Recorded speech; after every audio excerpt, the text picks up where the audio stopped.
Abra sua Bíblia comigo. João capítulo 17, verso 24.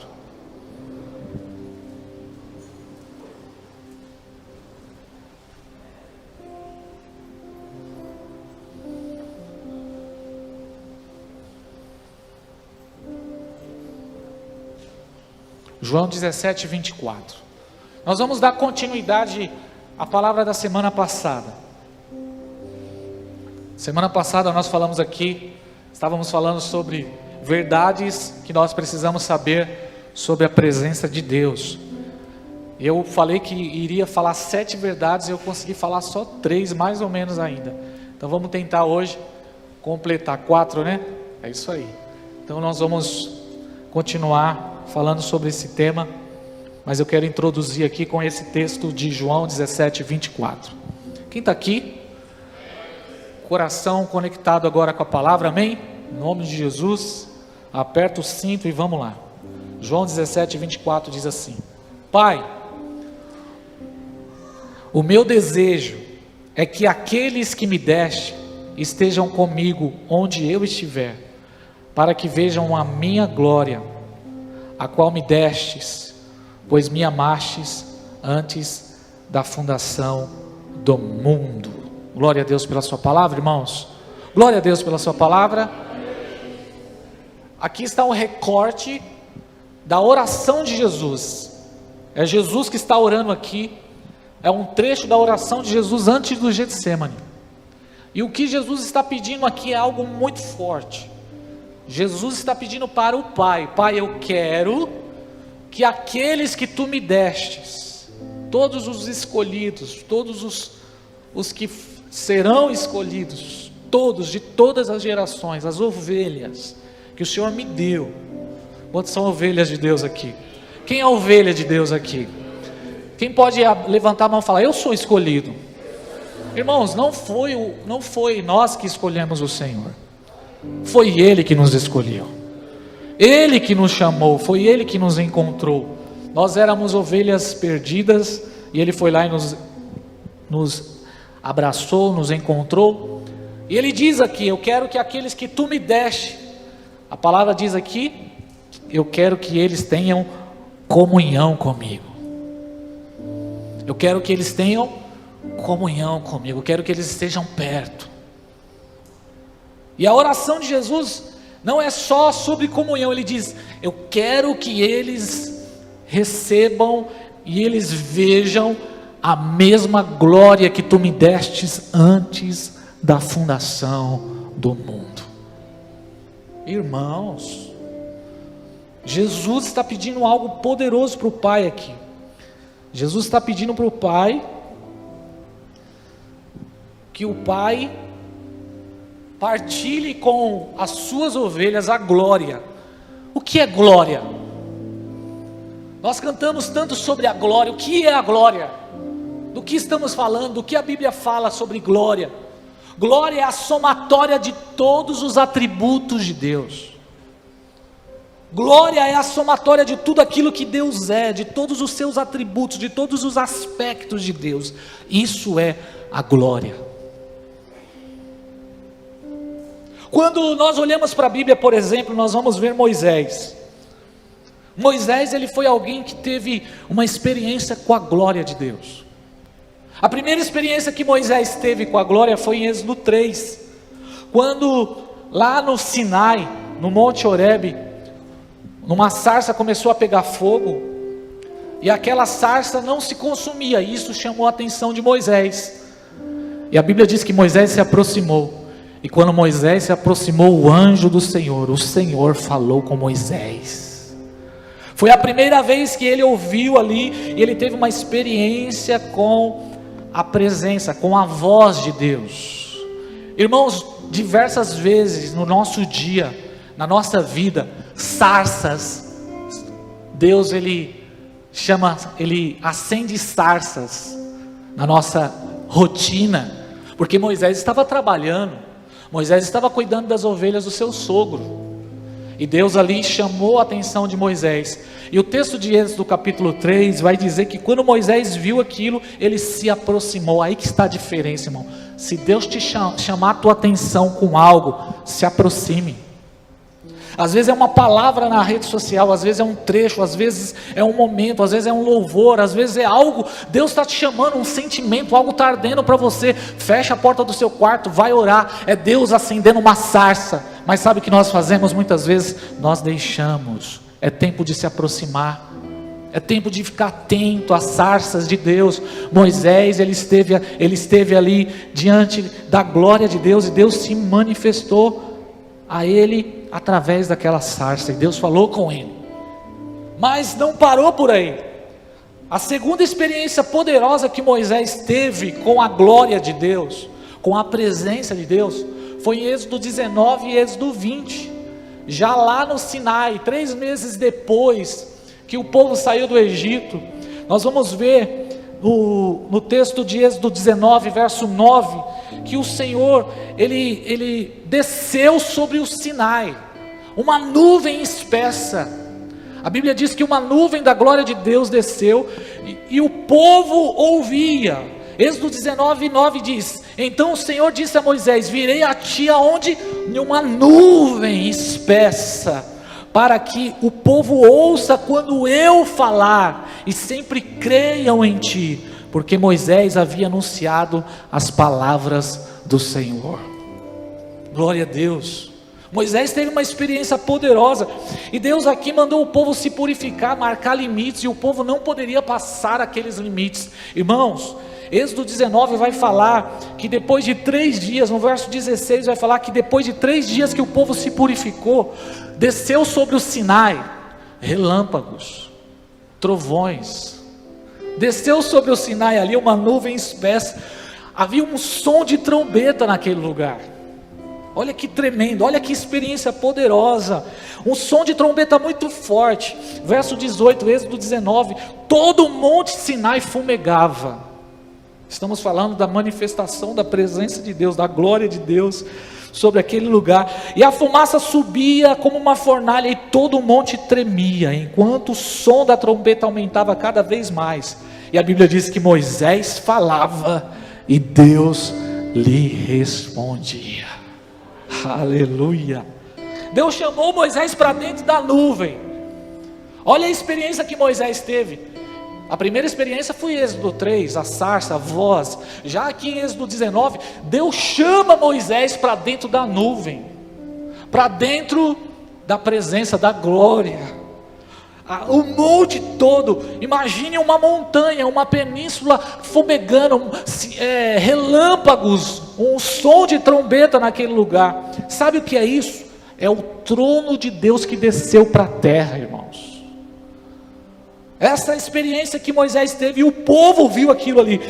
O temor era tão forte que o povo disse para Moisés, Êxodo 20, o povo vai dizer para Moisés: Moisés, fale o Senhor com Deus.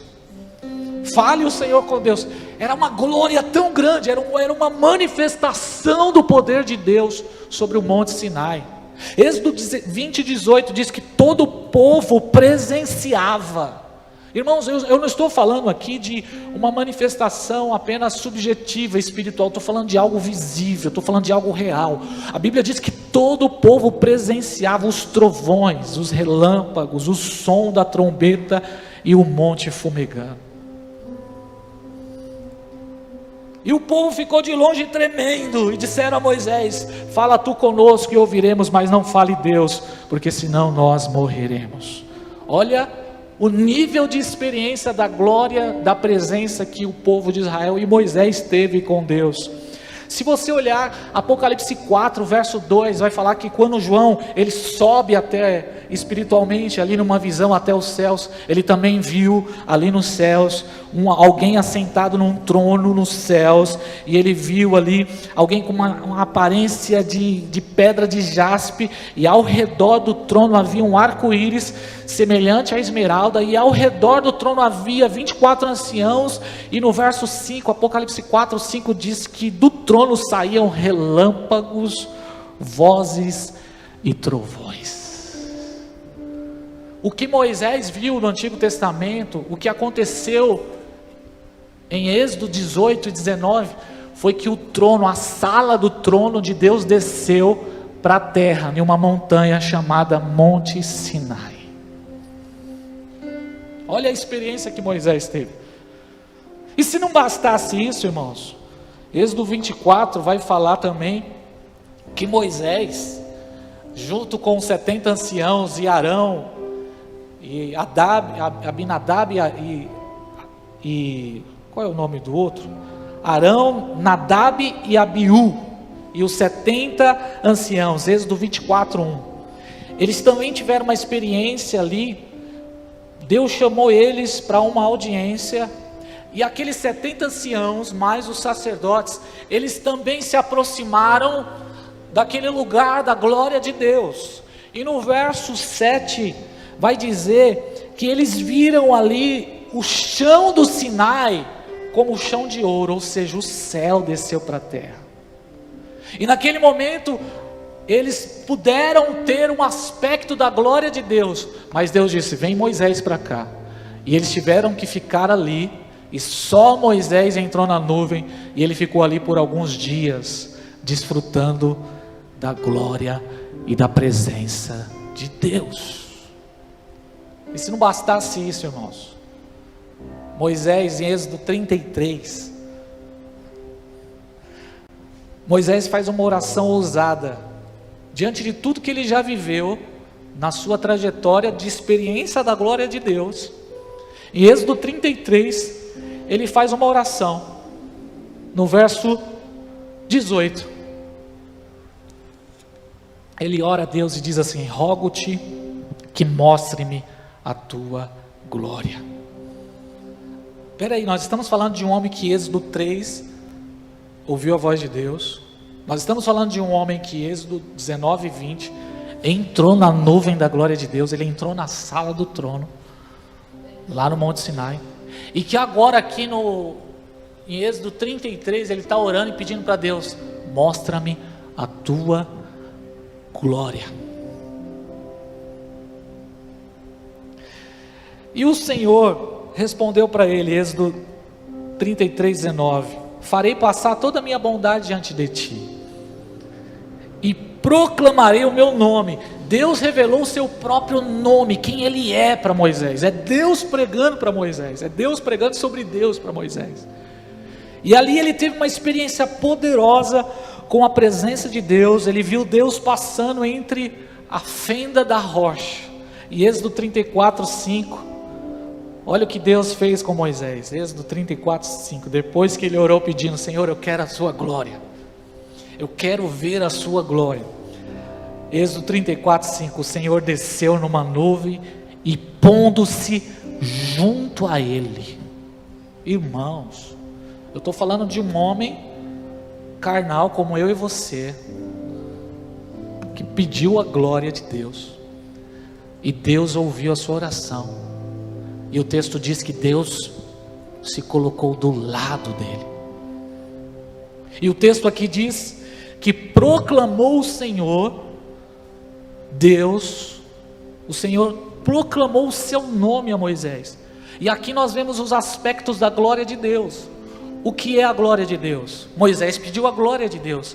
E aqui Êxodo 34:6 vai dizer: tendo o Senhor passado diante de Moisés, proclamou o Senhor Deus misericordioso, compassivo, tardio em irar-se, cheio de bondade e fidelidade, que usa de bondade com milhares, que perdoa a maldade, a transgressão e o pecado, que de maneira alguma considera inocente quem é culpado, e que castiga o pecado dos pais nos filhos até a 3ª e 4ª geração. Depois que Moisés viu todos os atributos de Deus juntos, misericórdia, Moisés viu a compaixão, Moisés ele percebeu, Deus envolveu Moisés na sua fidelidade, na sua longanimidade. Moisés ele teve ali uma experiência de estar dentro da glória de Deus, de todos os aspectos de Deus. Moisés foi constrangido, irmãos. Hoje nós temos a misericórdia de Deus na nossa vida, nós temos a bondade de Deus na nossa vida, nós somos alvos da fidelidade. Agora imagine você ser tocado por todos os atributos de Deus, você está sendo alvo de todos os atributos, isto é a glória de Deus. Quando nós oramos pedindo, Senhor, vem com a sua glória, nós estamos pedindo, Senhor, vem com tudo aquilo que o Senhor é sobre as nossas vidas. E por que eu li todos esses textos? Porque Moisés pediu a glória para Deus, e Deus revelou a sua glória para Moisés. Mas Jesus orou dizendo: Senhor, eu quero que aqueles que tu me deste, eles vejam a minha glória. Moisés orou pedindo e Deus revelou para ele. Moisés teve diversas experiências com a glória de Deus. Agora eu não estou falando de Moisés, eu estou falando do próprio Jesus. É o desejo de Jesus, irmãos, é a vontade de Jesus. Jesus quer nos envolver na sua glória, Jesus quer derramar a sua glória sobre as nossas vidas. Ele diz aqui: Pai, eu desejo que eles estejam comigo, e eu quero que eles vejam a minha glória. Aleluia. Quem já está entendendo essa palavra aqui? É por isso que a presença de Deus, irmãos, é o sentido da nossa vida. É por isso que eu sempre estou falando aqui: a presença de Deus é o anseio mais profundo do coração do homem. A vida precisa de sentido, a vida precisa de significado. Nós estamos correndo atrás de significado, nós estamos correndo atrás do sentido. É por isso que corremos tanto, estamos em busca do sentido da vida. Quando nós vemos, por exemplo, toda essa guerra política, toda essa questão política desse campo, essa questão ideológica, cada um tem a sua ideologia. Isso está ligado a sentido da vida, isso está ligado às pessoas buscarem o melhor, as pessoas querem encontrar um ideal para a vida, um sentido para a vida. É por isso que estamos vivendo aí nessa polarização. Olhamos ao nosso redor e percebemos que algo está faltando. Isso diz respeito ao significado da vida, diz respeito ao sentido da vida. Quem está entendendo o que eu estou pregando aqui, irmãos? Toda essa questão política nossa hoje, questão de buscar o ideal, buscar resolver problemas sociais, a questão econômica, esses problemas que nós temos, seja moral, ético, isso diz respeito ao sentido da vida. É porque nós estamos olhando ao nosso redor e nós estamos vendo que algo está errado, algo está faltando, alguma coisa está fora do lugar. Então, algumas pessoas, em busca do sentido da vida, acreditam que o sentido da vida é a liberdade. Essa semana está uma briga por conta de liberdade. Quem está acompanhando aí as questões de censura nos jornais aí, pessoas estão sendo censuradas, porque muitos entendem que o sentido da vida é a liberdade.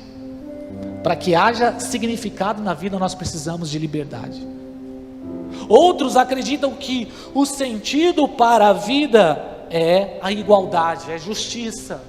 Outros acreditam que o sentido para a vida, o significado da vida é riqueza, é fama, é sucesso, é realização dos sonhos. Para que a vida tenha significado, para que a vida tenha sentido, eu preciso da realização dos meus sonhos. E aí que está o grande problema, é aí que está o grande X da questão. Quando nós declaramos que a presença de Deus é o sentido da vida, é que nenhuma dessas coisas pode dar sentido à vida. Só a presença de Deus é quem dá sentido, significado às nossas vidas. Quem está ouvindo isso aqui, irmãos? Você está buscando sentido para a sua vida.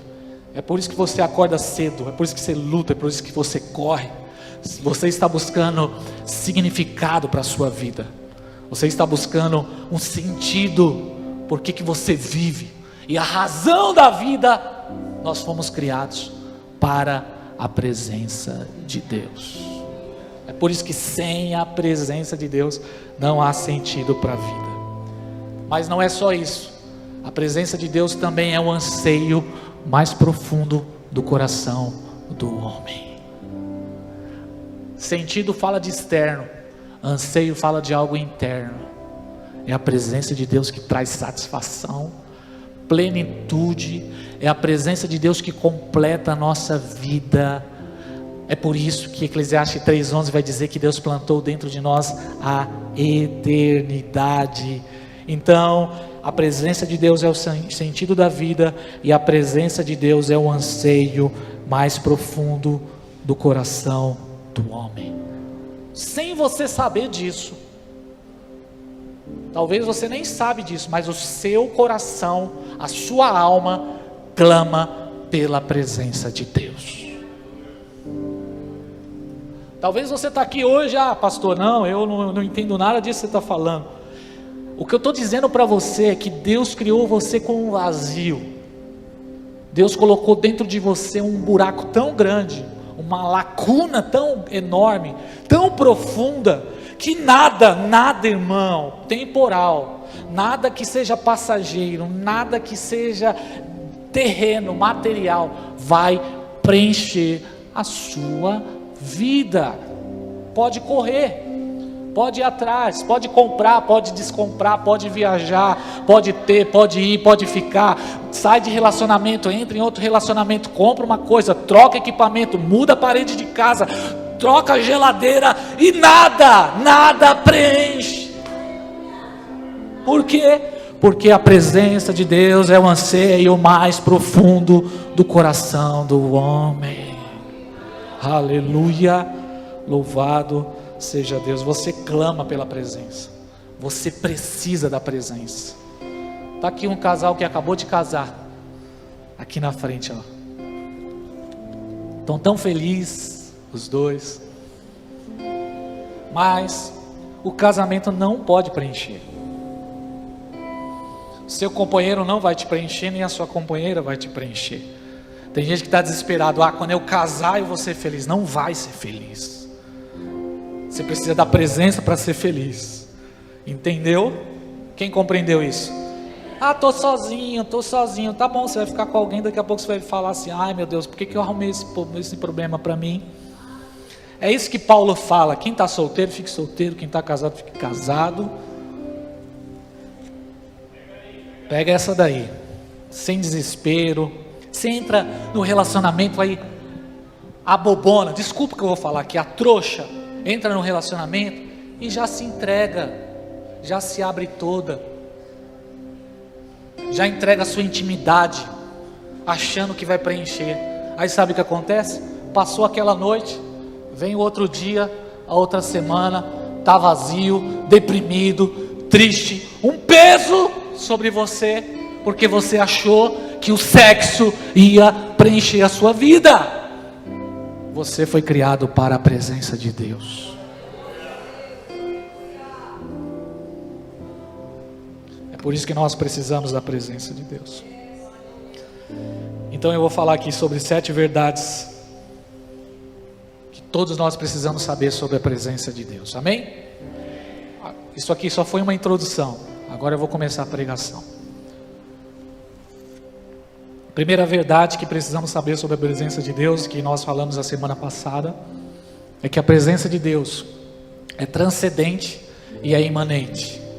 O que isso significa?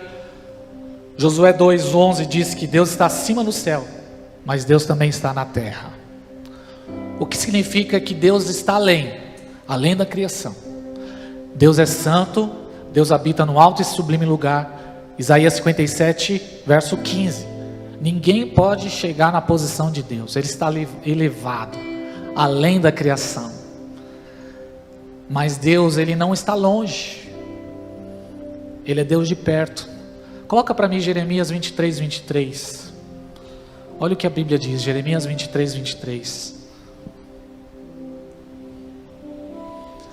Sou eu apenas um Deus de perto? Pergunta o Senhor, e não também um Deus de longe? Verso 24. Poderá alguém esconder-se sem que eu veja? Pergunta o Senhor, não sou eu aquele que enche os céus e a terra. Deus não está longe, meu irmão. Deus está perto. Deus é transcendente, mas Deus é imanente. Ele conhece cada estrela que existe no universo, mas Ele conhece também cada fio de cabelo que tem na sua cabeça. Deus, Ele conhece todas as letras, todas as palavras de todos os livros, de todas as bibliotecas, de todos os lugares do mundo. Deus conhece todas as palavras, e Deus conhece também o seu coração. É um Deus transcendente, irmão, mas é um Deus imanente, é um Deus que se revela, é um Deus que, como diz Isaías 40, que Ele mediu os céus com os palmos. Para você chegar até o sol, você precisa viajar 20 anos na luz, na velocidade da luz. 20 anos para chegar no céu, no sol. Deus, Ele mediu os céus com os palmos. Ele mediu as águas do oceano na concha das suas mãos. Ele conhece as estrelas, e Ele chama as estrelas, e elas se apresentam diante dEle. Quem pode fazer assim, ó, uau! Esse é o Deus transcendente. Aproveita a pastora Elia e dá glória a Deus também, igreja. Mas é um Deus que se revela, é um Deus que se manifesta. Salmo 19, verso 1 diz que os céus proclamam a glória do Senhor. Nessa tarde Deus manifestou a glória dele para você, para mim. É que você passou tão corrido que você nem viu, mas o pôr do sol é pôr do sol, né? Nascer do sol de manhã, o pôr do sol estava lindo hoje. Senão a gente inverte. Deus se revela, irmão. Deus se revela na criança, Deus se revela no seu filho, Deus se revela na fruta que você come, na mexerica. Deus se revela no suco de laranja, irmão. Aleluia, aleluia. Deus se revela. Deus se revela na música. Deus se revela na música. A música, ela precisa de harmonia, ritmo e... Qual é o outro, Lucas? Não. A música precisa de harmonia, melodia e ritmo. 3 em 1. Deus é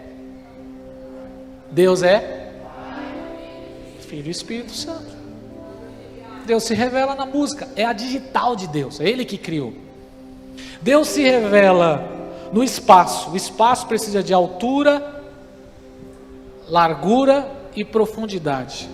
3 em 1. Deus é Pai, Filho e Espírito. Deus se revela. Deus se revela na matéria, sólido, líquido, gasoso. Deus se revela, para quem gosta de ciência aí, Deus se revela nos elementos dos átomos, prótons, nêutrons e elétrons. Deus está se revelando, irmãos, porque Deus é um Deus transcendente, mas é um Deus imanente. É um Deus que está perto. Ele quer estar perto. Ele deseja estar perto. Então marca isso na sua Bíblia. Marca isso aí, você precisa saber disso. A presença de Deus é transcendente e imanente. Deus é um Deus de longe, mas é um Deus de perto. Segunda verdade que você precisa saber sobre a presença de Deus, irmãos, e aí diz respeito àquilo que nós estamos falando aqui. Onipresença é um aspecto, é uma realidade. Presença manifesta é outra. A onipresença diz sobre um Deus que está em todos os lugares, mas a presença manifesta diz sobre Deus se manifestar em um lugar. Assim como eu dei o exemplo aqui para vocês, lá no Monte Sinai, o que aconteceu? A presença manifesta de Deus. Quando nós falamos de construir um lugar para a presença, nós estamos falando sobre construir um lugar para que a presença manifesta de Deus desça, para que Deus venha e repouse da sua presença, para que Deus venha e manifeste a sua presença. Salmo 139:5 vai dizer que ninguém pode se esconder da presença de Deus. Onipresença. A onipresença de Deus está até no inferno, até nas profundezas do inferno a ira de Deus está lá. Mas o que queremos de fato é a presença manifesta de Deus. E isso é possível. Jesus orou dizendo: Pai, eu quero que eles vejam a minha glória. Aleluia, irmãos. O que aconteceu na inauguração do templo lá em 2 Crônicas 7. Salomão fez uma oração e ele disse: eu sei que a sua presença, 1 Reis 8:27, ele diz: eu sei que a sua presença, Senhor, não pode se conter em nenhum lugar, porque tu és Deus transcendente. E ele acabou de orar. 2 Crônicas 7, tendo ele acabado de orar, o que aconteceu? A Shekinah de Deus, a glória de Deus veio sobre aquele lugar. Isso é muito forte. Uma coisa é Deus estar está em todos os lugares. Outra coisa é você dizer: Deus está aqui. Deus está aqui. Estava lá os crentes reunidos, esperando a promessa. 10 dias depois que Jesus subiu aos céus, reunidos em Pentecoste, na festa, no cenáculo. E o que aconteceu? Veio sobre eles o que, irmãos? Um vento, fogo, presença manifesta, o derramamento do Espírito Santo veio sobre a igreja. Atos capítulo 10, a Bíblia diz que Cornélio, um centurião romano, ele era um homem íntegro, fiel, e ele orava a Deus, e Deus chamou ele em um sonho e falou: chama Pedro, porque Pedro vai pregar. E Pedro chegou lá pregando a palavra, o evangelho, e a Bíblia diz em Atos capítulo 10, que quando eles estavam reunidos ali, o que aconteceu? A presença de Deus veio sobre a casa de Cornélio, sobre as filhas de Cornélio, sobre os empregados de Cornélio. Aleluia! Irmãos, eu quero que a minha casa, a Sheila, Mateus, Maria, sejam cheios da presença de Deus. Se os nossos filhos não, presta atenção no que eu vou falar, se os nossos filhos não tiverem uma experiência com a presença manifesta, eles serão atraídos pelo espírito do anticristo. Eles não vão suportar, irmãos, eles não vão aguentar, eles vão ceder à pressão, eles já estão cedendo, eles já não estão aguentando. É tanto entretenimento, é tanta rede social, é tanta coisa boa que esse sistema tem. Se não tiver uma experiência com o Espírito Santo, com a presença manifesta de Deus, desculpe o que eu vou te falar, o sistema vai engolir as nossas crianças.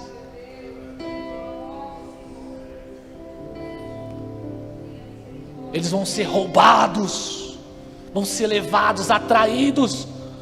Quando se fala do sistema da besta, do sinal da besta, não é nada inconsciente, é consciente, irmãos.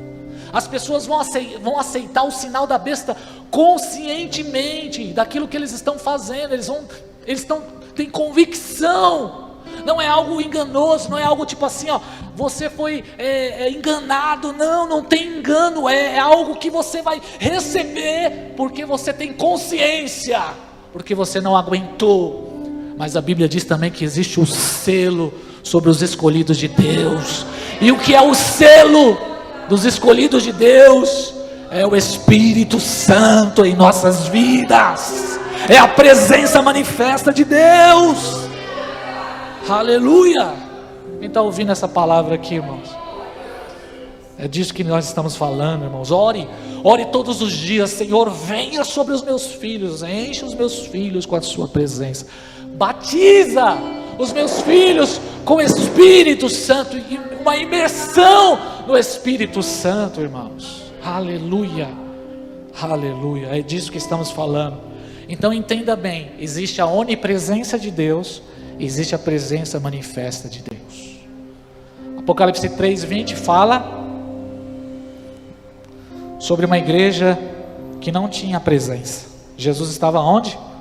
Do lado de fora. Eis que estou à porta e bato.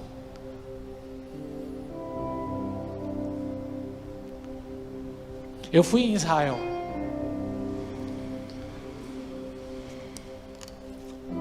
Israel é tão especial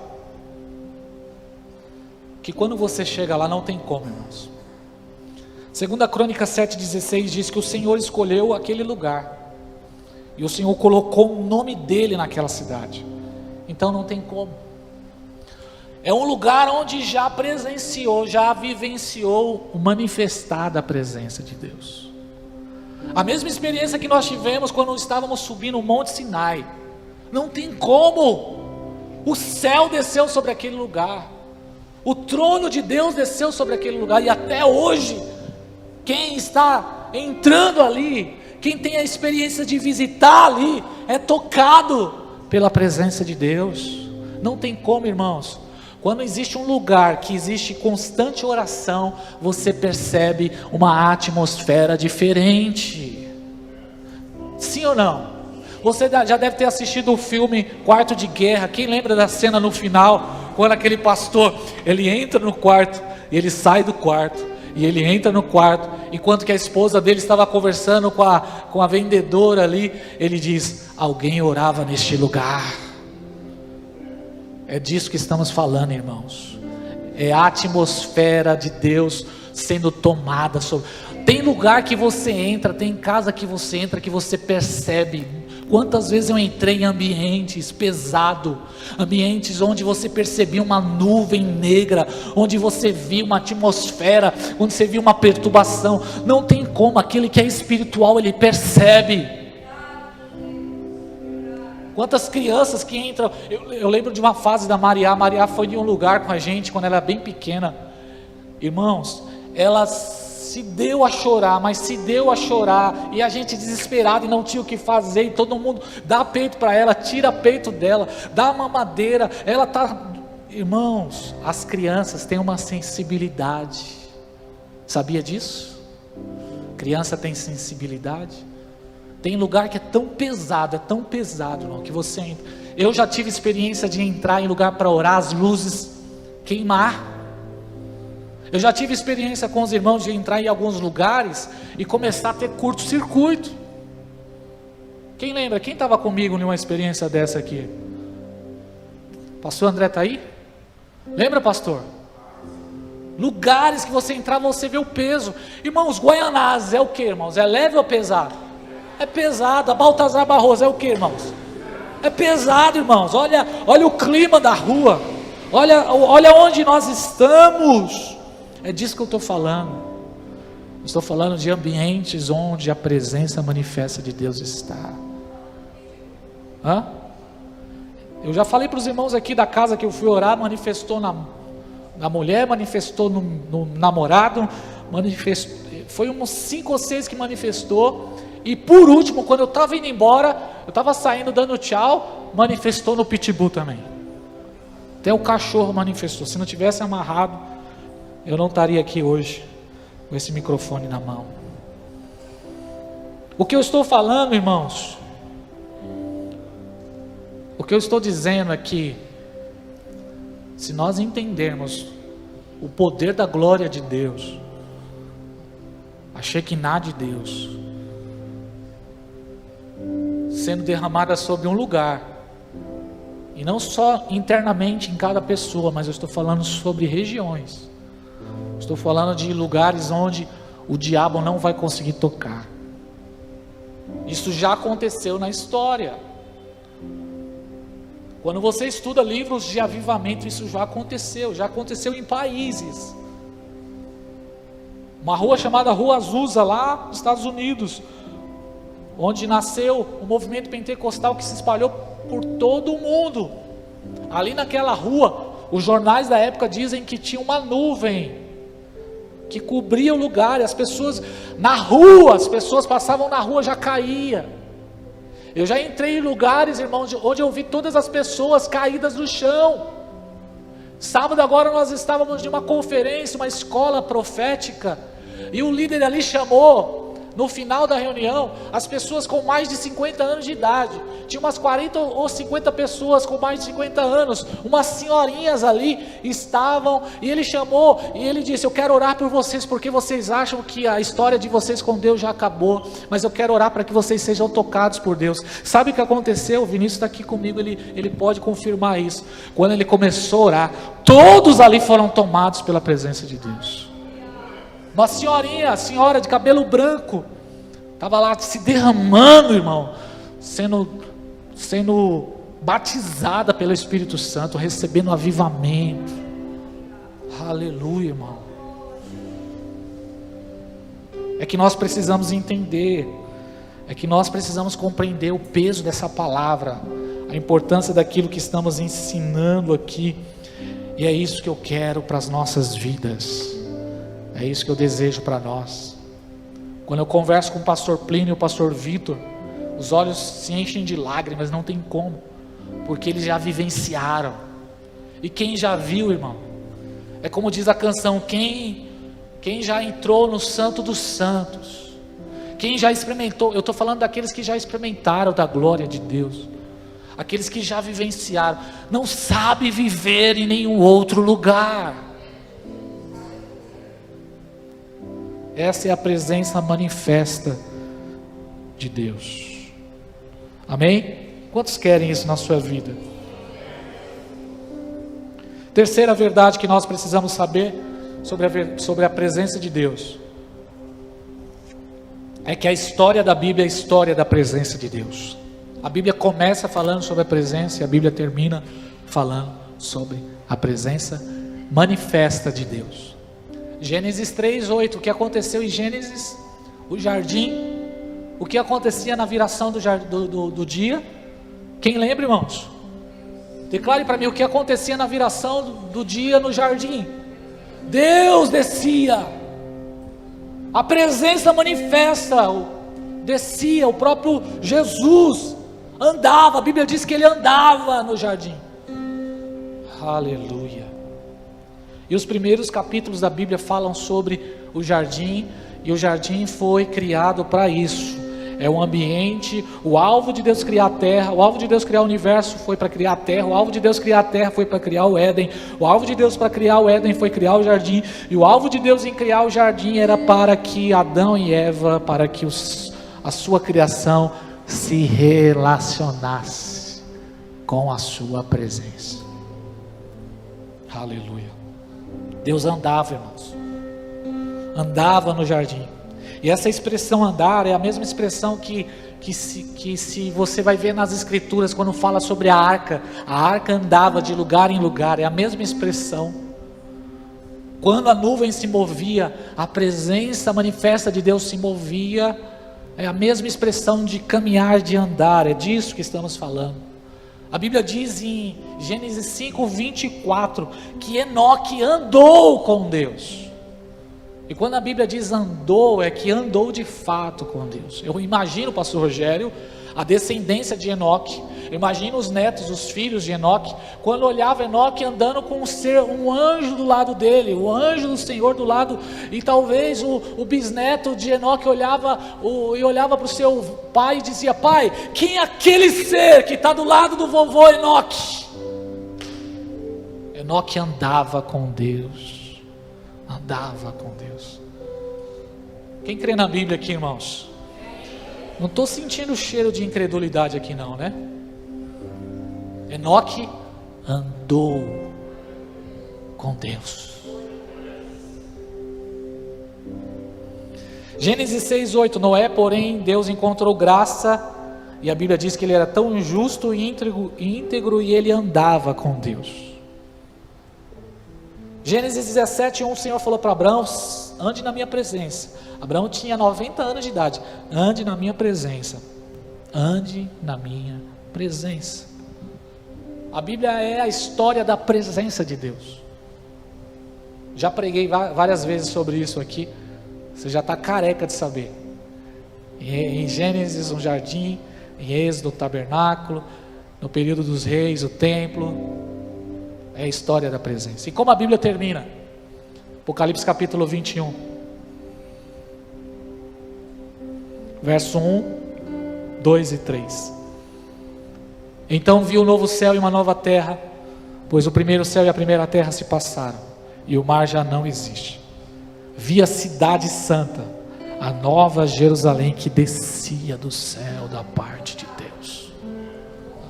Irmão, quando eu leio isso aqui, meu corpo se arrepia. É um peso. Vi a cidade santa que descia da parte de Deus, enfeitada como uma noiva preparada para o seu noivo. E ouvi uma forte voz que vinha do trono e dizia: o tabernáculo de Deus está entre os homens, pois habitará com eles o próprio Deus Pai. O próprio Deus Pai vai descer para a terra. Aleluia. E eles serão o seu povo, e Deus mesmo estará com ele. Do início ao fim, o assunto central da Bíblia é a presença de Deus habitando no meio do seu povo. Tudo tem a ver com a presença. E aí eu entro na quarta verdade aqui, que nós precisamos saber sobre a presença de Deus. É que a missão da humanidade e a presença de Deus são inseparáveis. Gênesis 1, 28 diz que quando Deus criou o homem, Deus abençoou o homem e disse: frutificai, multiplicai, enchei a terra e sujeitai-a e dominai-a.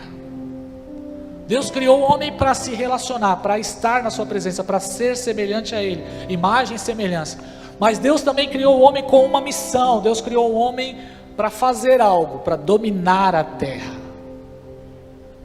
Então, quando nós olhamos o propósito de Deus, quando Deus criou Adão e Eva, Deus criou Adão e Eva para serem sacerdotes de Deus na terra, para dominar a terra. E a ordem de Deus é: crescer, multiplicar e encher a terra.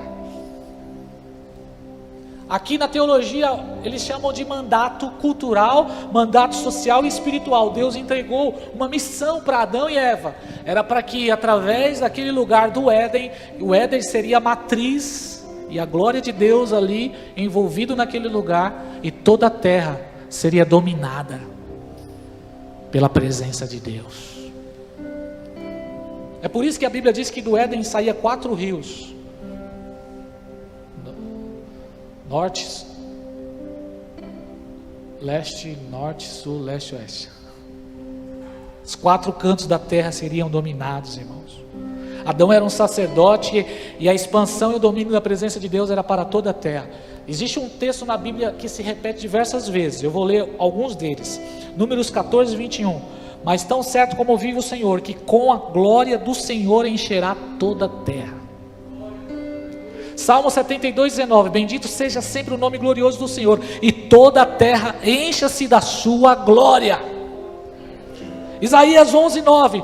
Não se fará mal nem dano algum em todo o seu santo monte, porque a terra se encherá do conhecimento como as águas cobrem o mar.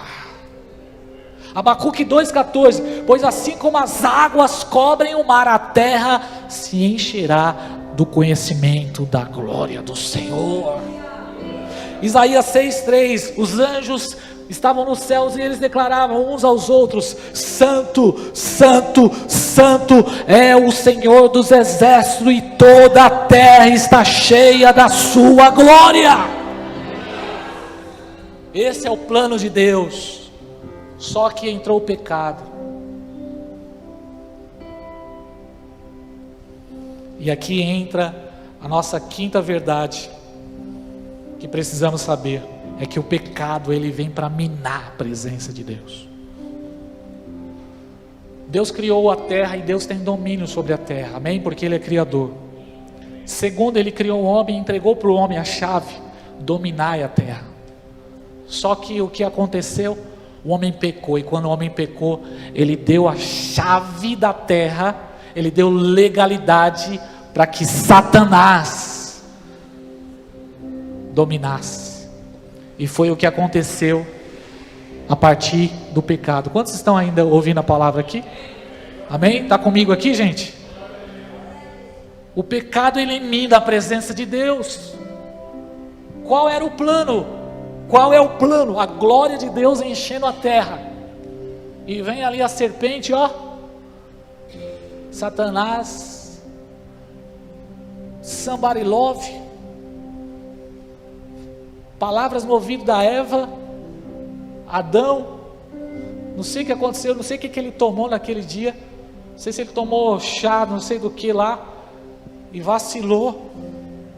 E o diabo veio. E ali naquele momento, ele tomou posse do mandato que Deus entregou para o homem. Mandato social, cultural, espiritual.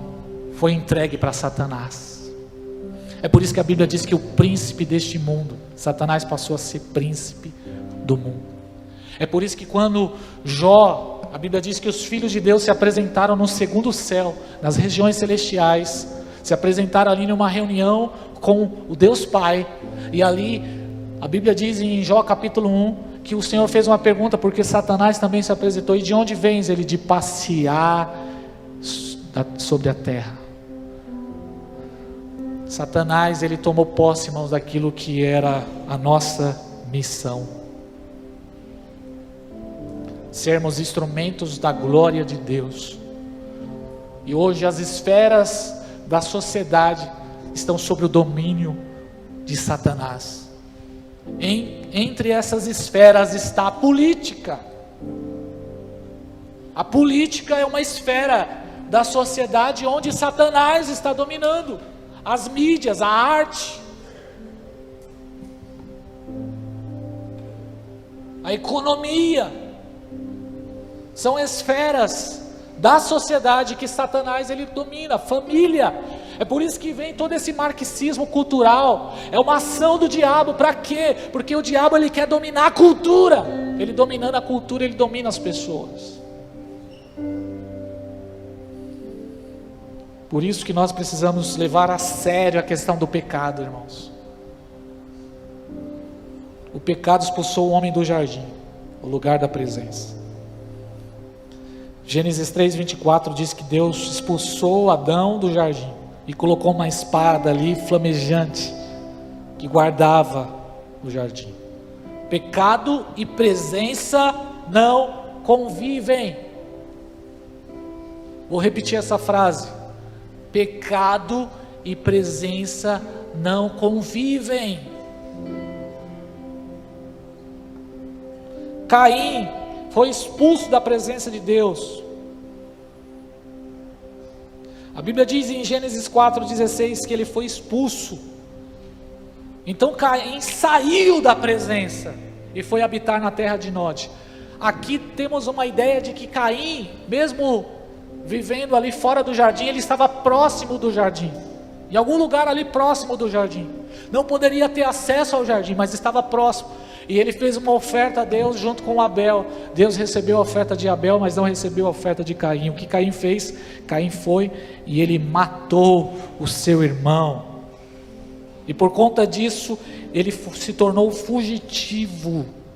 Onde tem morte, irmãos, onde existe morte, existem pessoas fugindo da presença de Deus.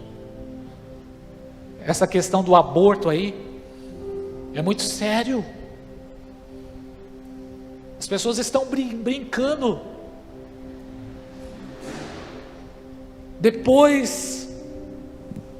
Tempos depois, Caim trouxe do fruto da terra uma oferta a Deus. E ali, quando ele fez a oferta, Deus recebeu a oferta de Abel e não recebeu de Caim. E o que aconteceu? Ele matou o seu irmão. O pecado afasta as pessoas da presença. Então ele se tornou fugitivo da presença de Deus. Pecado e presença de Deus não convivem. Ou o pecado sai, ou a presença sai, irmãos. As duas coisas não vão habitar no mesmo lugar. Quem está entendendo isso aqui? Por que o nosso tempo é um tempo tão difícil? Por que estamos sentindo uma frieza espiritual? Um peso? Por quê? pecado, iniquidade, aumento da iniquidade. Por isso que precisamos se arrepender dos nossos pecados, confessar os nossos pecados diante do Senhor. Aleluia. Assim como Davi confessa os seus pecados diante do Senhor, você precisa confessar seus pecados. Pecado é errar o alvo. A mão do Senhor não está encolhida, nem os seus ouvidos tapados, mas as vossas maldades, Isaías 59, 2, mas as vossas maldades fazem separação entre vós e o vosso Deus. Irmão, todo dia você precisa chorar pelos seus pecados, todos os dias. Pensamentos, falou mal do irmão, não se acostume com o pecado. A pior tragédia que tem é as pessoas pecarem por conveniência, pecarem com a programação. Eu vou me programar para pecar. 10 horas da noite eu pego o celular e vou pecar. 10 horas da noite, 11 horas da noite eu vou entrar no celular e eu vou consumir um monte de pornografia. Essa é a pior tragédia que tem. Multiplicação da iniquidade. Falar mal das pessoas e sabe, a lepra é assim, o pecado e a lepra, a Bíblia trata a lepra como pecado, e a lepra ela começa uma manchinha aqui, um negocinho aqui, daqui a pouco vai se multiplicando, daqui a pouco a pessoa que está leprosa, o corpo dela vai sendo tomado, e o corpo, ela nem sente mais, o nariz cai, ela nem percebe. Ela começa, o corpo dela começa a se multiplicar. É assim o pecado. A pessoa começa a pecar, um pecadinho aqui, outro acolá, e começa e vai alimentando o pecado. Daqui a pouco faz parte da vida da pessoa. Precisamos nos arrepender. Não se acostume com o pecado. Chore pelos seus pecados. Grite a Deus, peça perdão a Deus, porque Ele é fiel. Ele é advogado, Ele tem um poder de purificar você de todos os seus pecados. Tem gente que já se acostumou a mentir, está mentindo para todo mundo. Meu Deus, mente para o pastor, mente para o patrão, mente para o líder, está no altar e está mentindo, irmãos. O sangue de Jesus tem poder, declaro, o sangue de Jesus tem poder. Que geração é essa, irmãos? Que geração que estamos vivendo? Multiplicação da iniquidade. O pecado e a presença de Deus não convivem.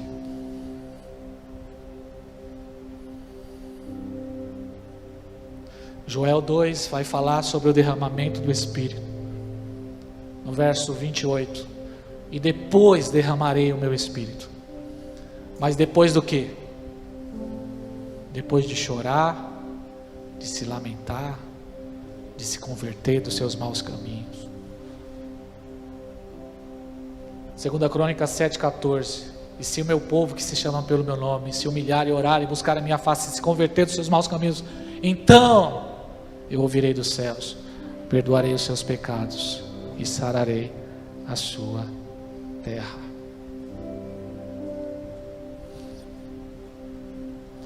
Nós precisamos levar a sério a questão do pecado. Eu sei os meus pecados. Eu sei. Eu sei aquilo que na minha vida me afasta da presença de Deus. E eu preciso fazer guerra. Faça guerra, irmão. Faça guerra. Seja radical. Não leve isso como algo passivo. Leve a sério. Leve a sério. Lute. Lute todos os dias. Peça perdão todos os dias. Clame a Deus. Clame pela misericórdia. Deus é um Deus misericordioso. Deus é um Deus tardio em irar-se. Isso significa que Deus tem um tempo para exercer a sua ira. Quem está ouvindo ainda a palavra aqui? Deus tem um tempo para exercer sua ira. Existe um tempo certo. Não significa que ele está passando a mão no seu erro. Tem gente que está pecando e está prosperando e acha que Deus está abençoando. Tem gente que está em pecado, está se lambuzando em um relacionamento que não é para estar e não aconteceu nada. Não, está tudo certo. Deus é tardio em irar-se. Mas isso significa que existe um dia, existe um momento, que a porta da graça, que a porta da misericórdia, que a torneira da misericórdia vai se fechar. Deus é amor, mas Ele é fogo consumidor. Quando a gente olha essas notícias do nosso dia, a gente não fica indignado. A gente olha o que está acontecendo com o país, a gente não fica indignado. Eu vejo a cara de pau daqueles políticos mentirosos. São mentirosos, são um monte de ator que está lá. Falsos, corruptos, ladrões, roubaram o Brasil. E estão lá de novo, cara de pau. Quando eu olho aquilo, eu fico indignado. E sobe uma ira santa, meu Deus do céu. Mas o nosso Deus é um Deus de justiça, irmão. Nada foge. Nada foge. Existe uma galeria no céu das obras. Existe um livro no céu que é o livro das obras. Seja as nossas obras santas, justas, e seja as obras impuras. Nada vai fugir do controle de Deus. Cada aborto que foi feito, cada dinheiro que foi roubado de inocente, cada pessoa, cada assassino, cada traficante que se multiplicou em ganhar dinheiro às custas da desgraça de família, cada homem que traiu, cada pessoa que abusou de uma criança, cada um deles vai se ver com aquele que tem todo o poder nos céus e na terra. Por isso, irmão, leve a sério tanto o amor de Deus como a severidade de Deus. Aleluia. Estou encerrando aqui. Sexta verdade que você e eu precisamos saber sobre a presença de Deus é que Deus é um Deus de pactos. Deus é um Deus de aliança. E Deus, Ele faz alianças para trazer de volta a sua presença. É por isso que você vai ver na Bíblia Deus fazendo aliança com Abraão. Deus fez aliança com Noé, Deus fez aliança com Moisés, Deus fez aliança com Davi. Deus é um Deus de aliança, e a aliança tem a ver com trazer de novo a presença. E hoje nós estamos vivendo na nova aliança. As pessoas querem desfrutar dos benefícios de Deus, dos prazeres, das bênçãos, mas não quer ter relacionamento com Deus. Hoje a gente não entendeu nada do que é aliança, que é voto, que é palavra. Hoje a gente quebra uma palavra assim, a gente promete hoje algo, amanhã a gente quebra. Não entendemos nada. Nós não sabemos o que é pacto, o que é aliança. Nós somos uma geração que quebra aliança com muita facilidade. Casamento que está sendo quebrado assim, relacionamentos, tem gente que está, uma amizade, sabe, por causa de R$5 ou por conta de uma fofoca, vai quebrando um monte de coisa na vida, um monte de relacionamento, porque não entende o poder, o peso da aliança. Deus é um Deus de aliança, irmãos. E a prova de que a presença de Deus será derramada sobre nós é que Deus, Ele vela pela sua aliança. Deus é um Deus de pactos. Deus é um Deus de promessa. E a promessa que Deus fez com Noé, com Abraão, com Israel, com Moisés, com Davi, diz respeito a Ele derramar novamente a sua presença sobre nós.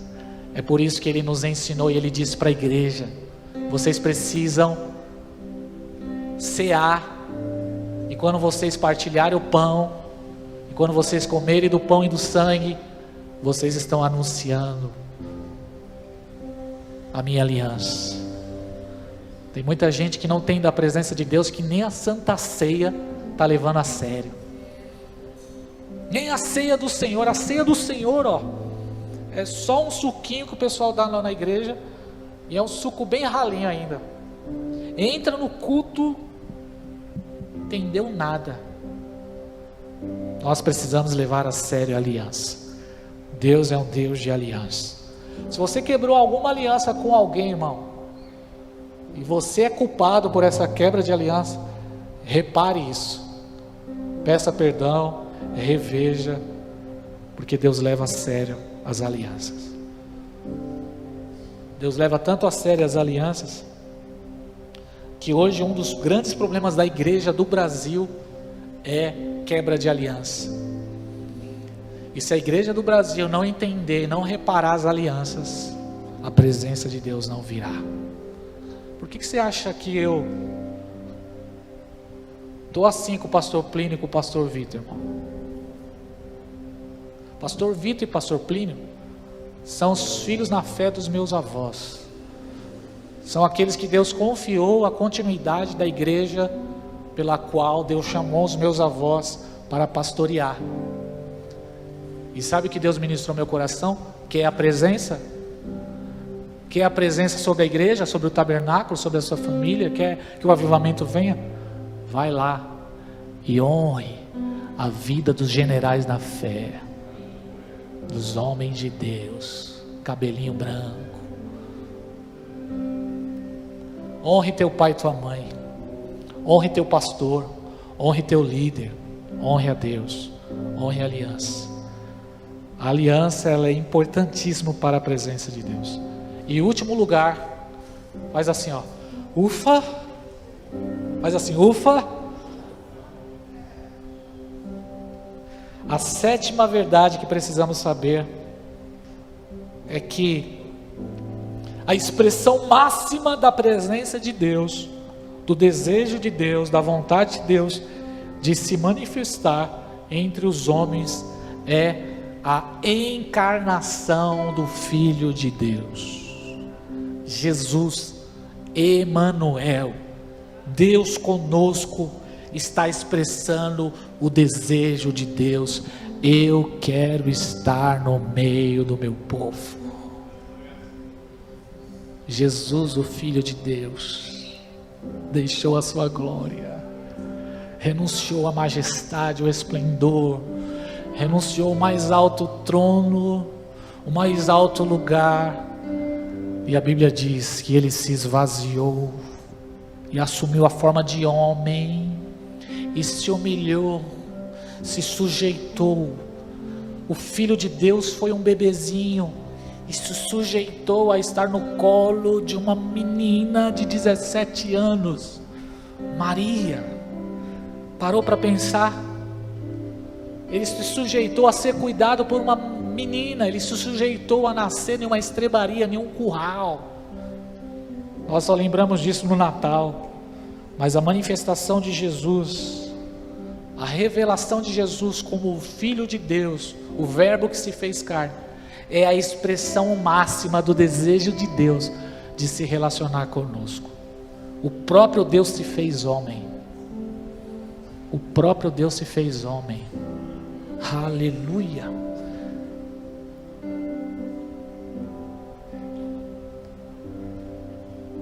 E Ele abriu mão da glória por amor das nossas vidas.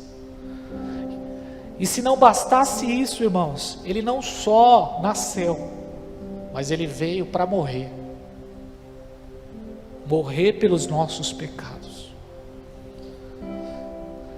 A mensagem da cruz precisa estremecer a nossa alma. Falar sobre a mensagem da cruz, sobre aquilo que Ele fez por nós na cruz, deve estremecer a nossa alma, deve mexer com a nossa estrutura, porque Ele é um Deus santo, mas Ele assumiu a nossa culpa. Ele é o Cordeiro que tira o pecado do mundo, um Deus justo e santo que se fez pecado por nós. Ele se fez pecado. Irmãos, sobre Jesus na cruz veio todos os pecados de todas as eras, de todos os homens em toda a história. O pecado que nós vamos cometer no ano que vem, já foi lançado sobre Jesus. todos os nossos pecados foi lançado sobre ele. E ele fez tudo isso, se esvaziou, assumiu a forma de homem, humilhou-se e foi obediente até a morte, morte de cruz, para abrir de novo o caminho de volta para a presença de Deus. O caminho de volta para o Éden, o caminho de volta para a árvore da vida, o caminho de volta para a eternidade, o caminho de volta para a comunhão. Jesus, ele rasgou o véu, o muro de separação, aquilo que nos separava de Deus já não nos separa mais. Aleluia! Você, irmão, irmã, você tem acesso e eu tenho acesso ao trono da graça agora.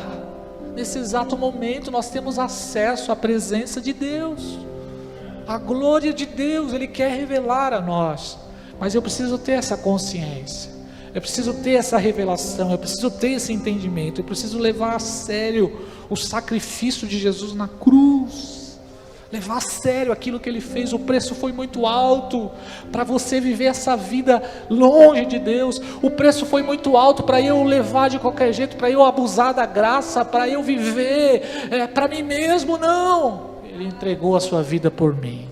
Fique de pé em nome de Jesus.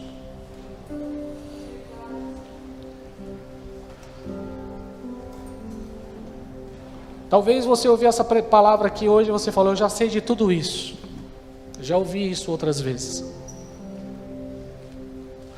O problema, irmãos, não é se você já sabe, o problema é o que você vai fazer com tudo isso que você está ouvindo aqui. O que nós vamos fazer, irmãos? Você talvez já ouviu essa palavra, ou já ouviu sobre isso, e você: não, eu já sei de tudo isso. E o que você vai fazer? O que nós vamos fazer? Vamos continuar do mesmo jeito, irmãos? Vamos continuar com a mesma indiferença, com a mesma vida? Ou nós vamos tomar essa palavra para nós e nós vamos mudar a nossa vida e o nosso estilo de vida? É tempo de mudança. É tempo de mudança. É tempo de clamar a Deus pela presença, clamar de verdade, não só no culto de quinta-feira, porque daqui a alguns minutinhos a gente vai encerrar esse culto, e a diferença, irmãos, vai estar lá no seu quarto, lá no seu trabalho. A diferença vai estar quando você estiver com a sua esposa, com seus filhos. A diferença está no nosso dia a dia.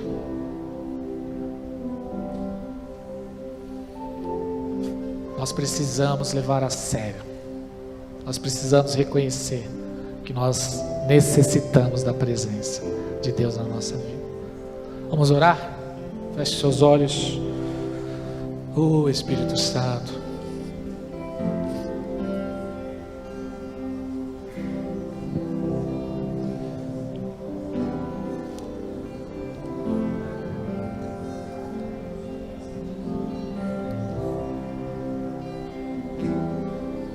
O que é mais maravilhoso, Senhor, é que eu sei, Senhor,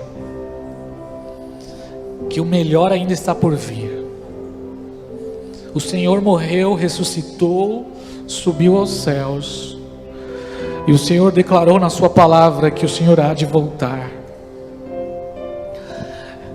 E quando nós cantamos Maranata, e quando nós expressamos o desejo que o Senhor venha, é porque, Senhor, isso é o clamor do Espírito. O Espírito e a noiva declaram: vem. E quando o Senhor vier, na plenitude dos tempos, no grande dia do Senhor, Senhor, a sua vontade, o seu plano, o seu desejo de manifestar a sua glória, Senhor, vai acontecer. Nós veremos o esplendor da glória, nós veremos a face do Senhor, nós entraremos na nuvem espessa, Nós entraremos na sala do trono de Deus, nós viveremos, nós desfrutaremos daquilo que Moisés viu, aleluia. Nós desfrutaremos da majestade, da glória de Deus, de todos os atributos, aspectos de Deus. Hoje nós temos algumas experiências com a glória. Hoje nós percebemos as digitais de Deus na criação. Hoje nós contemplamos a manifestação de Deus na criação nos céus. Mas um dia nós o veremos como o Senhor é. Os seus olhos, Senhor, os seus olhos brilham como chamas de fogo, Pai. A sua face brilha como o sol do meio-dia, Senhor. Oh Deus, nós queremos entrar na nuvem. Nós queremos entrar na nuvem, Senhor. Nós queremos desfrutar da sua presença, Pai. Nós queremos, Pai, a sua presença, Pai. Abriu mão da sua glória e semelhante a um homem se esvaziou, servo tornou, e a si mesmo se humilhou, e como filho obedeceu até a morte de cruz. Mas o grande Deus, o nosso Pai, o exaltou e lhe deu o nome. Que é sobre todo nome, nos céus e na terra, e debaixo da terra, ao nome de Jesus, todo joelho se dobrará,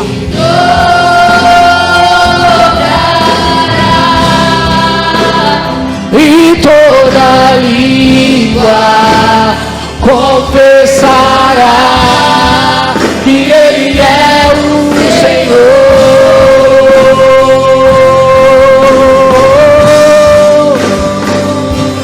Jesus,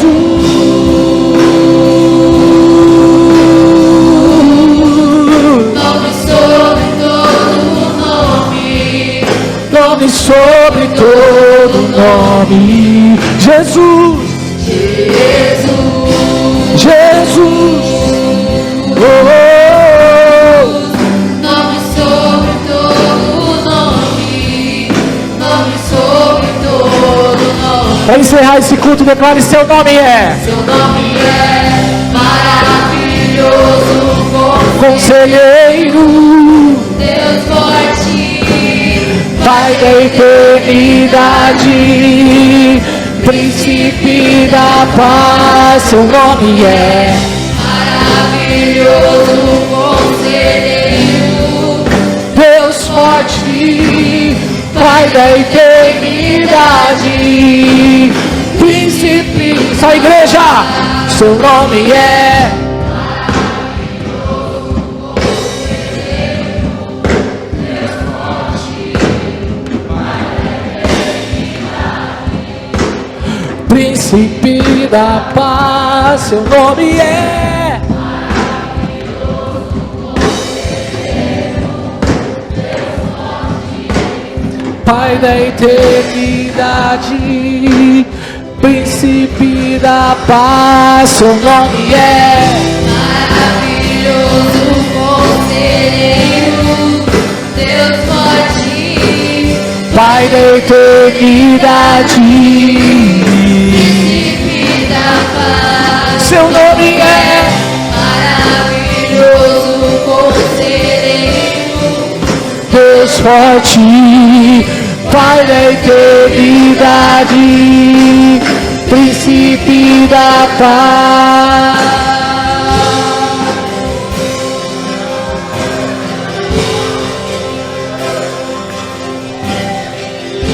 A gente precisa ter prazer na presença de Deus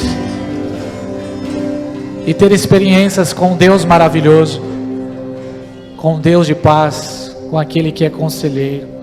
Não só palavras, mas vivenciar isso na nossa vida. Vivenciar o Deus bondoso, o Deus fiel, o Deus misericordioso, o Deus que me deu saúde, o Deus de milagre, o Deus de promessa. Aleluia. É isso que nós precisamos. Precisamos olhar e ver a Deus e contemplar Deus todos os dias, contemplar Deus, ter prazer na presença de Deus, se alegrar na presença, porque só na presença de Deus há alegria de verdade. Chegar a um ponto na nossa vida que a presença de Deus vai ser mais preciosa do que um passeio, do que uma viagem, do que uma comida. Chegar a um ponto na nossa vida que a presença de Deus vai ser mais prazerosa do que o sono. Se existe algo que muitos de nós temos prazer, é no sono. Nós precisamos encontrar na presença de Deus este lugar de delícia, de prazer, este lugar onde nós vamos contemplar a formosura e nós vamos estar fascinados mais do que o pôr do sol, mais do que olhar para a praia, mais do que olhar para a natureza, mais do que assistir uma Netflix, mais do que ficar horas na internet. Nós precisamos encontrar este lugar de prazer, prazer de estar no culto, prazer de estar na presença sem olhar para o relógio, prazer de olhar e contemplar a face de Deus, prazer de desfrutar da canção, das palavras, do louvor, prazer na oração, prazer na leitura bíblica, prazer. Nós precisamos encontrar este prazer. Nós precisamos ter uma experiência com Deus belo, com o esplendor da glória de Deus, assim como Davi, contemplar a formosura do Senhor, contemplar sua beleza. Ajuda-nos, ó Deus, revela a sua presença em nossas vidas. Clame por isso no seu dia a dia, igreja. Clame por isso na sua madrugada. Clame por isso. Você precisa encontrar prazer em Deus mais do que na Netflix. Você precisa ter prazer, delícias de prazer na presença dEle. Aleluia. Assim como você, eu também estou aqui no altar cansado. Mas vai chegar um tempo tão precioso na nossa vida, que a gente vai amar tanto este lugar, vai amar tanto a presença, vai amar tanto a leitura da palavra, a oração, que nós vamos pedir para o culto não acabar. Nós vamos pedir para ficar na presença, continuar na presença. Aleluia. Você quer esse lugar, irmãos? Ou você quer continuar com essa vida fria sua, esse cristianismo religioso, essa vida miserável com Deus, onde você não vivencia nada, onde estar com Deus é um fardo, onde a oração é um fardo, onde a leitura da palavra é um fardo? Você não pode aceitar entrar no culto desesperado para sair. Você não pode aceitar estar na presença de Deus de louco para ir embora. Se você está desse jeito é porque você está precisando urgentemente de uma experiência, de um encontro verdadeiro com a presença de Deus. Se você está agora nesse exato momento aqui dentro, e eu preciso fazer essa aplicação agora.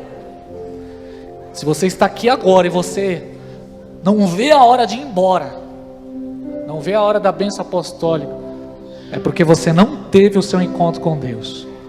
E você precisa voltar de novo para os braços do Pai, se arrepender dos seus maus caminhos, se arrepender dessa vida carnal, de olhar e entender que a vida se resume apenas nas bênçãos de Deus.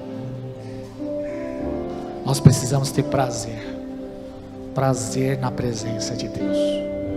Nossos filhos não podem estar na igreja com um comichão, doido para ir embora. Isso está errado. Isso tem que mudar. Se estivéssemos agora no shopping, se estivéssemos agora no cinema ou num parque, a hora nem ia passar. Os nossos filhos olhariam para nós e dizeriam: já vamos embora, pai? Já acabou? Que pena! E por que na igreja? Porque na presença de Deus, irmãos, é ao contrário. Nós precisamos nos converter. Precisamos pedir perdão para Deus. Pedir perdão para Deus e se humilhar. Se humilhar.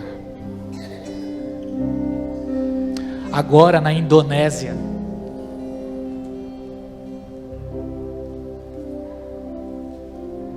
existe mais de 5.000 casas de oração, 24 horas, turnos de 24 horas, pastor Aélio. Existe mais de 20.000, pastor André, casas de oração na China, 24 horas. Eu não estou falando de 1h30, 2 horas, 24 horas, turnos. Na Coreia do Sul, as pessoas vão para a igreja às 5 horas da manhã. Elas vão para o primeiro culto às 5 da manhã, depois elas vão trabalhar. O que está acontecendo com a gente? Se revolte, irmão, com essa sua vida. Se revolte com esse cristianismo que você está vivendo. Se revolte com essa vida normal que você está vivendo. Não aceite isso para você, não aceite isso para os seus filhos, não aceite. Não aceite pegar a Bíblia e a leitura da palavra ser chata. Não aceite a oração ser um peso, não. Nós precisamos ter prazer em estar na casa de Deus. Ou senão as nossas canções aqui serão balela, só falácia, só palavras vazias. Precisamos trazer para a nossa vida, encarnar isso, fazer disso a causa das nossas vidas. Eu preciso da presença de Deus. Sem a presença de Deus eu morro sem a presença. Não tem sentido em nada que eu faço, se não for a presença de Deus.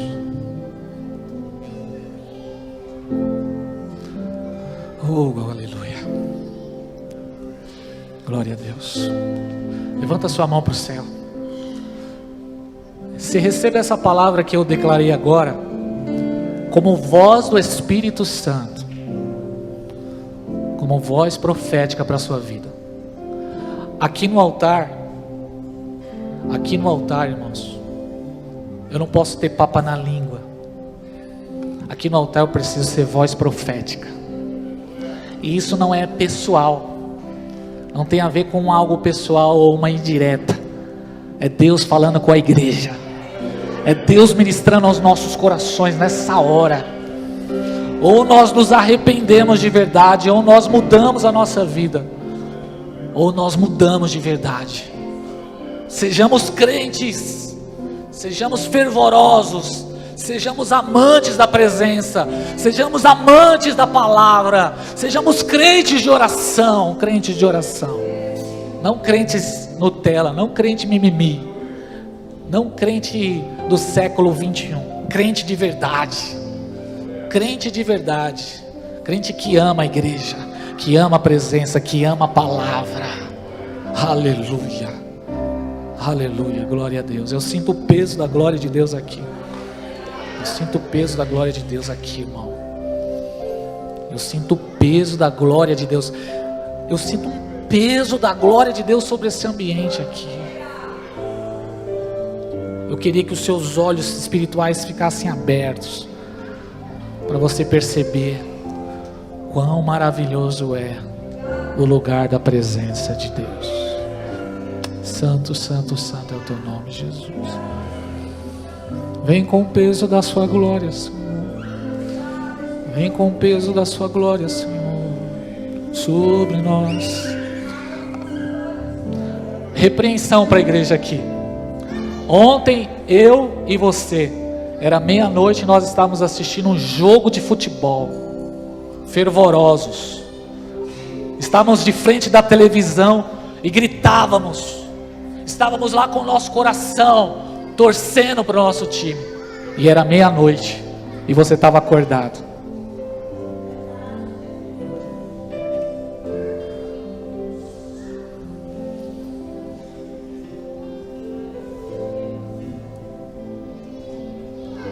Nossos filhos estavam assistindo o jogo. E por que os nossos filhos não vão desfrutar da presença de Deus? Nossos filhos desfrutarem da presença de Deus. Onde estão seus filhos agora?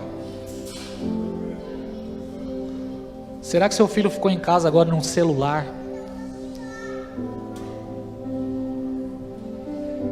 Será que seu filho ficou em casa agora? Onde está sua esposa? Onde está sua casa agora?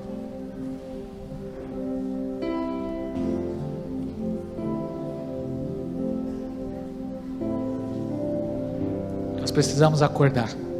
Desperta, igreja, desperta, igreja, desperta, igreja.